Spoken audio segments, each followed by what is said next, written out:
ஹே all எல்லோருக்கும் வணக்கம். Welcome back to my channel. இன்றைக்கி ரெசிபி பார்த்திங்கன்னா ஒரு டின்னர் இல்லைனா டிஃபனுக்கு பண்ணுற மாதிரியான ரெசிபி தான். பாஸ்தா ரெசிபி, முட்டை பாஸ்தா தான் பண்ண போகிறேன். ரொம்ப சிம்பிளான ரெசிபி. நான் எப்படி பண்ணுறேன்றதை உங்களோட ஷேர் பண்ணிக்கிறேன். ஃபஸ்ட்டு நம்ம பாஸ்தா எப்பவும் போல் வேக வச்சு எடுத்துக்கலாம். நான் அதில் உப்பும் கொஞ்சோண்டு எண்ணெயும் சேர்த்து வேக வச்சு எடுத்து வச்சுருப்பேன். அதுக்கப்புறம் இப்போ ஒரு கடாயில் கொஞ்சமாக எண்ணெய் சேர்த்துருக்கேன். நார்மல் எனி ரிஃபைண்ட் ஆயில் அந்த மாதிரி எது வேணால் எடுத்துக்கலாம். அதில் கொஞ்சமாக சில்லி ஃப்ளேக்ஸ் எடுத்திருக்கேன். சில்லி ஃப்ளேக்ஸ் இருந்தால் நீங்கள் சில்லி ஃப்ளேக்ஸ் யூஸ் பண்ணுங்கள். இல்லை அப்படின்னா கூட ஒரு வரமிளகா நீங்கள் லேசாக மிக்சியில் சுற்றிட்டு நீங்கள் அதை யூஸ் பண்ணுங்கள். ஏன்னா சில்லி ஃப்ளேக்ஸ் இருந்தால் மட்டும்தான் நல்லாயிருக்கும் இந்த ஃப்ளேவர். மேகி மசாலா யூஸ் பண்ணி தான் பண்ண போகிறது. அதனால் சில்லி ஃப்ளேக்ஸ் இருந்தால் நல்லாயிருக்கும் இந்த பாஸ்தாக்கு. சில்லி ஃப்ளேக்ஸ் போட்டுட்டு அதில் வெங்காயம் போட்டு ஒரு மீடியம் சைஸ் வெங்காயம் பொடியாக நறுக்கினது அதை போட்டுட்டு அப்புறம் சீசனிங் போட்டிருக்கேன். சீசனிங் போட்டுட்டு ஒரு தக்காளி நறுக்குனது அதையும் ஆட் பண்ணியிருக்கேன்.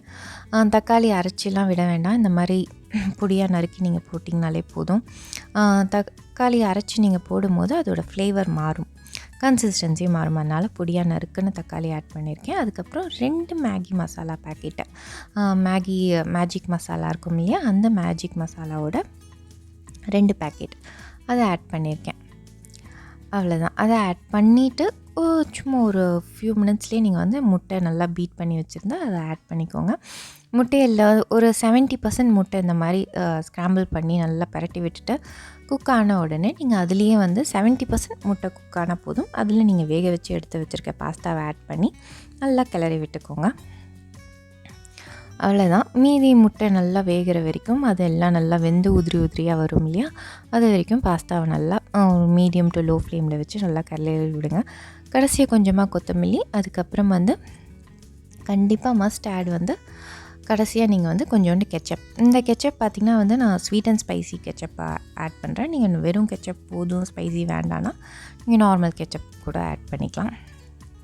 இப்போ நான் ஆட் பண்ணியிருக்கிறது ஸ்வீட் அண்ட் ஸ்பைசி கெச்சப். அதுவும் ரொம்ப டேஸ்டியாக இருக்கும் ஆக்சுவலி பாஸ்தாக்கு.